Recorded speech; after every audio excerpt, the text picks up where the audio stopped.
Assalamualaikum warahmatullahi wabarakatuh. Alhamdulillah, kita masih bisa berjumpa kembali pada perkuliahan online kita untuk mata kuliah hukum pidana. Pada pertemuan kali ini kita akan membahas tentang sejarah hukum pidana, kemudian juga penggolongan hukum pidana dan juga jenis-jenis hukum pidana. Baiklah, kita akan masuk pada sub pokok bahasan selanjutnya, yaitu membahas terkait dengan sejarah hukum pidana.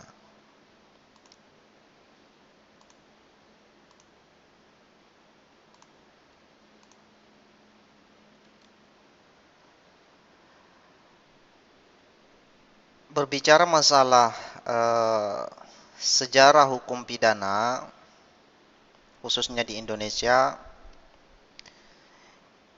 ini tidak terlepas dari sejarah keberadaan masyarakat sebelum datangnya para penjajah.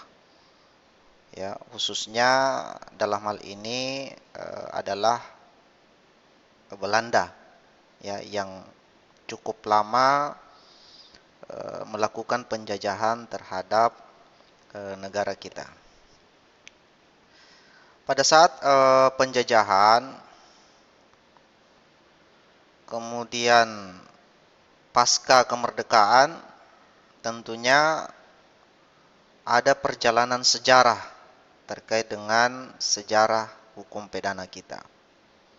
Nah, kedatangan para penjajah, khususnya Belanda di sini, ke wilayah Nusantara, pada masa itu mereka membawa hukum yang mereka anut, ya, termasuk diberlakukan juga untuk masyarakat di Indonesia. Hal ini ditandai dengan upaya pelaksanaan kodifikasi terhadap hukum di Indonesia.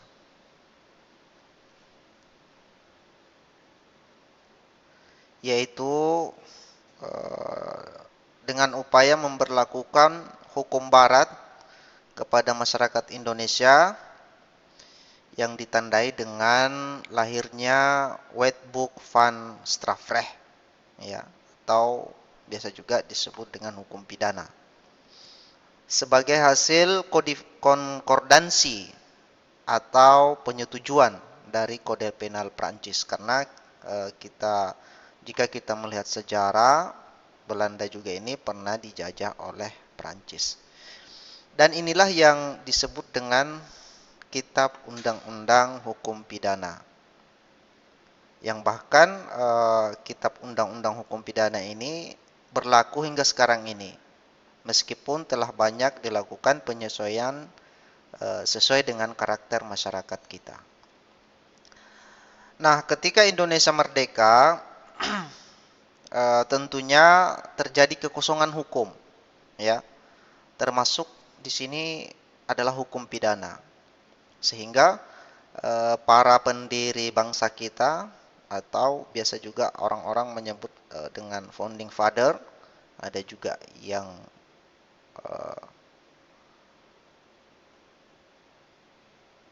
menyebutnya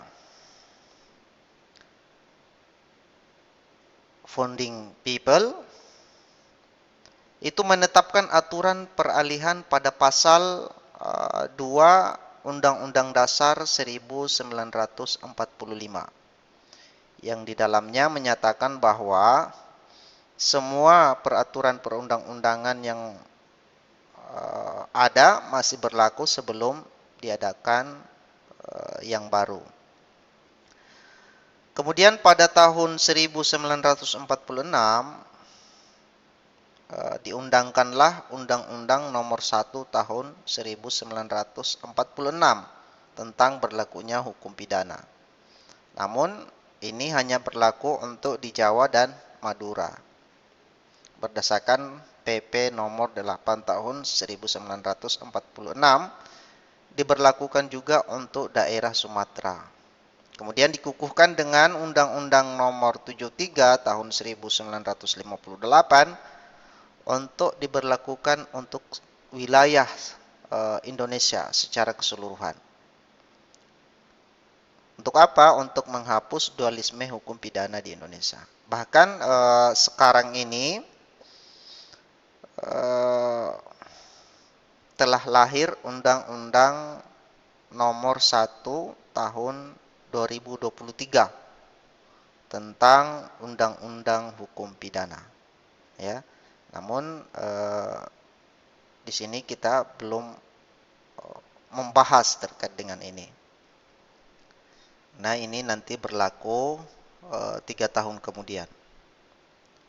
Nah, itulah sedikit pemaparan sejarah singkat perjalanan hukum pidana kita yang berlaku di Indonesia. Nah, kemudian kita masuk ke penggolongan pidana. Jadi di dalam KUHP itu atau di dalam hukum pidana kita itu ada kejahatan, kemudian ada juga pelanggaran, ya,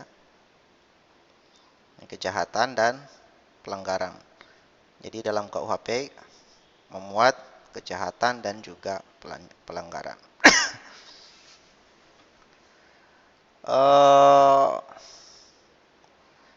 Kita bahas dulu terkait dengan kejahatan, ya.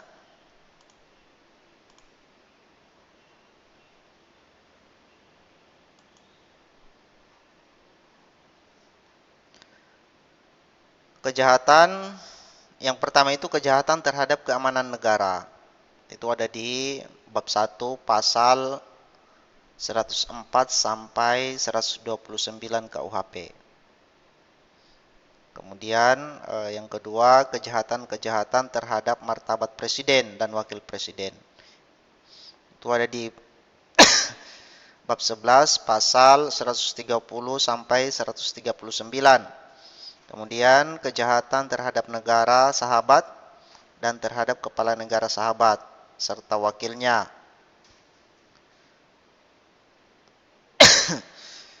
Kemudian kejahatan terhadap melakukan kewajiban dan hak kewarganegaraan ada di pasal 4, ya.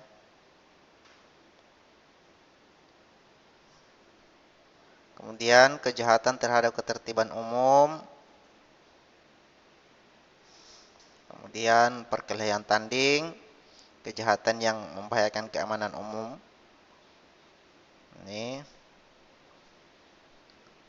Kemudian kejahatan terhadap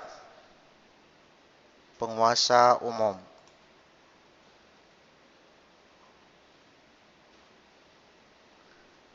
Sumpah palsu dan keterangan palsu. Ya, jadi di dalam hukum pidana kita memuat juga terkait dengan pemalsuan mata uang, pemalsuan materai, kemudian pemalsuan surat. Itu di pasal 263. Kemudian pasal 276. Kemudian kejahatan terhadap asal usul dan perkawinan, kejahatan terhadap kesusilaan.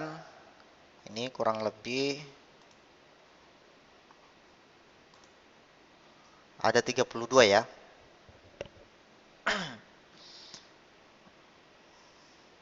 Di sini juga yang bagian terakhir itu mengatur tentang aturan tentang pengulangan kejahatan, ya.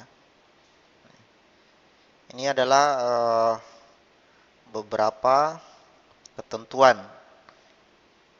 tentang kejahatan di dalam KUHP. Kemudian ada juga pelanggaran. Ini, misalnya pelanggaran keamanan umum bagi orang atau barang. Ini, semua ini adalah jenis jenis-jenis pelanggaran di dalam KUHP. Pengaturannya tidak sebanyak dengan kejahatan ya.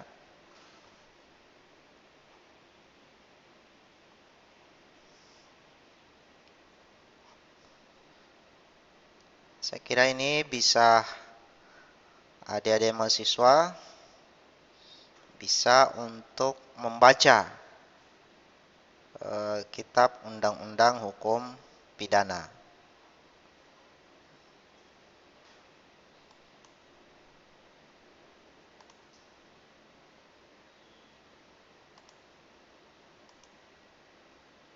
Kemudian kita masuk ke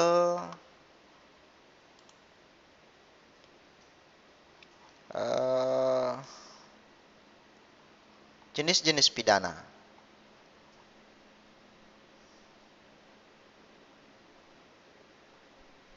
Jenis-jenis pidana atau biasa juga kita kenal dengan istilah delik ya, yaitu ada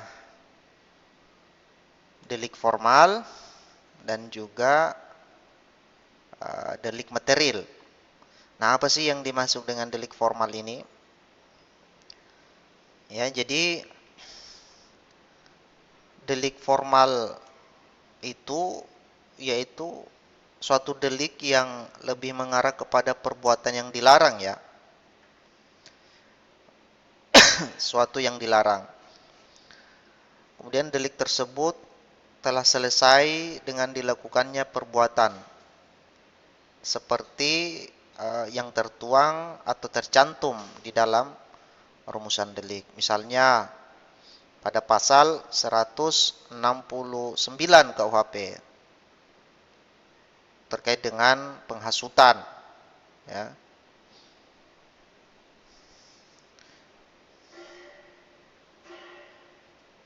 Kemudian pasal 242 juga itu termasuk ya delik formal terkait dengan pemalsuan surat. Kemudian pasal 156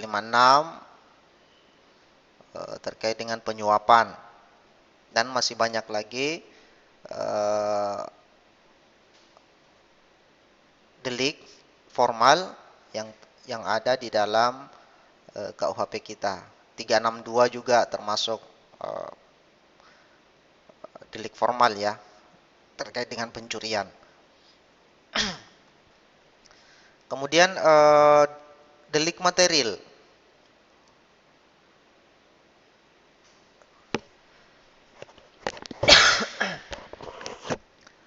Delik material ini yaitu delik yang lebih dititik beratkan kepada akibat yang tidak dikehendaki ya. Delik ini biasanya menyangkut persoalan yang tidak dikehendaki itu terjadi. Kalaupun misalnya atau kalau tindakannya belum terjadi, maka ketentuan pidananya itu biasanya adalah masuk pada tataran percobaan ya. Misalnya pada pasal 187 terkait dengan pembakaran ya. Misalnya penipuan ada di pasal 378 KUHP. Kemudian pembunuhan, percobaan pembunuhan. Pasal terkait dengan pembunuhan itu ada di pasal 338 KUHP. Ya. Jadi delik material ini adalah suatu delik yang lebih dititik beratkan kepada akibat yang tidak dikehendaki ya.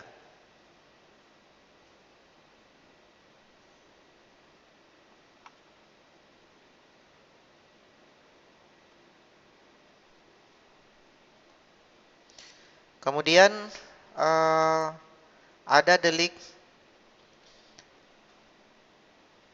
komisionis. delik komisionis. Delik komisionis ini biasa juga disebut dengan delik komisi, ya, yaitu delik yang berupa pelanggaran terhadap larangan. Ya, ialah berbuat sesuatu yang dilarang, misalnya pencurian, penggelapan, penipuan. Itu termasuk delik komisi. Kemudian delik omisionis, yaitu delik yang berupa pelanggaran terhadap perintah, yaitu biasanya tidak melakukan sesuatu yang diperintahkan ataupun diharuskan. Misalnya tidak menghadap sebagai saksi di muka pengadilan ketika dipanggil oleh pengadilan, ya. Kemudian tidak menolong orang yang memerlukan pertolongan. Misalnya di pasal 531 KUHP, kemudian pasal 522 KUHP. Itu yang termasuk delik omisionis. Kemudian delik omisi. Ini biasanya juga dapat dibagi menjadi dua, yaitu delik omisi murni dan juga delik omisi tidak murni. Delik omisi murni di sini merupakan suatu delik yang cenderung membiarkan sesuatu yang diperintahkan. Ya, seperti misalnya pada pasal 164, kemudian pasal 224 KUHP.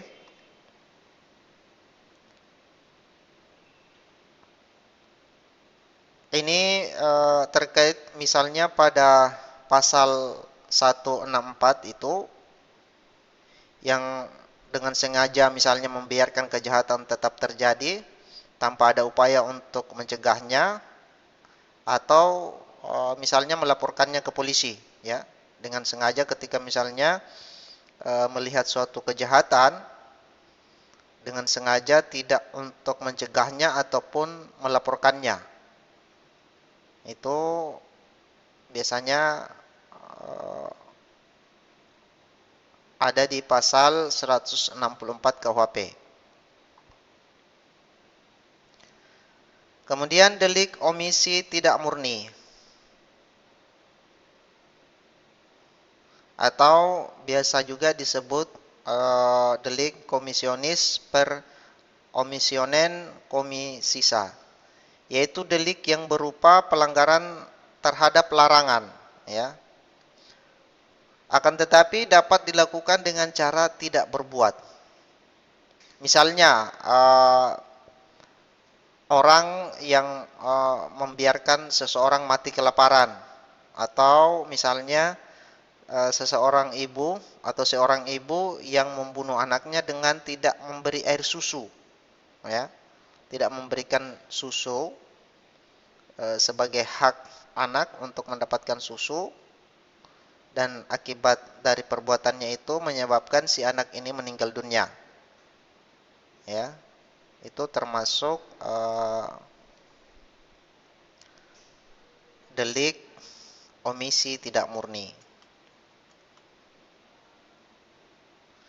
Kemudian kita juga mengenal delik dolus dan delik culpa. Ya, delik dolus ini yaitu delik yang memuat unsur kesengajaan, ya. Jadi melakukan suatu tindakan dengan sengaja. Misalnya dengan sengaja melakukan pembunuhan di pasal 338 misalnya. Dengan sengaja melakukan pencurian di pasal. Kemudian delik culpa, yaitu delik yang memuat kealpaan, ya, sebagai salah satu unsur. Misalnya pasal 360 KUHP yang berbunyi barang siapa karena kelalaiannya menyebabkan orang luka berat dihukum dengan hukuman penjara selama-lamanya 5 tahun dan hukuman kurungan selama-lamanya 1 tahun. Ya. Ini terkait dengan kealpaan seseorang, ketidaksengajaan. Kemudian ada juga kita mengenal delik tunggal dan delik berganda. Delik tunggal di sini adalah delik yang cukup dilakukan dengan perbuatan satu kali. Misalnya pada pasal 296 KUHP. Kemudian delik berganda, yaitu delik yang baru merupakan delik apabila dilakukan beberapa kali perbuatan. Misalnya pada pasal 481 KUHP terkait dengan penadahan, ya, sebagai suatu kebiasaan. Kemudian ada juga delik aduan dan delik umum. Ya, delik aduan ini merupakan delik yang penuntutannya hanya dapat dilakukan apabila ada pengaduan dari si korban,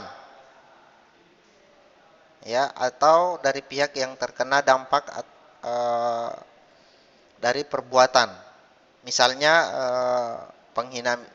penghinaan, pasal penghinaan, kemudian perzinahan, ya, pencemaran nama baik dan lain-lain.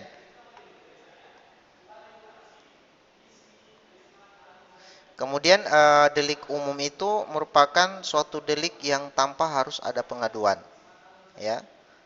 Artinya ketika misalnya penegak hukum melihat suatu kejahatan, maka polisi misalnya bisa langsung melakukan penangkapan. Tentunya harus dengan adanya alat bukti.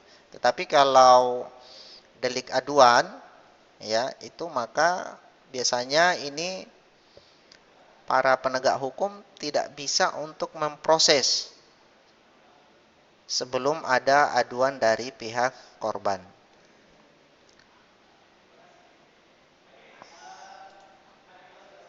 Mungkin itu saja yang bisa kita sampaikan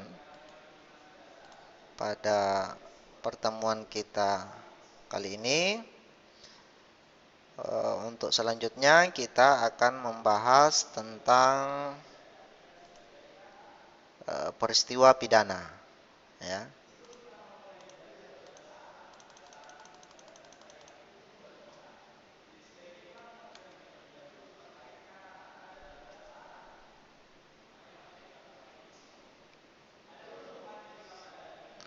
Oke, demikian perkuliahan kita pada kesempatan kali ini. Lebih dan kurangnya mohon dimaafkan. Saya tutup dengan ucapan Assalamualaikum warahmatullahi wabarakatuh.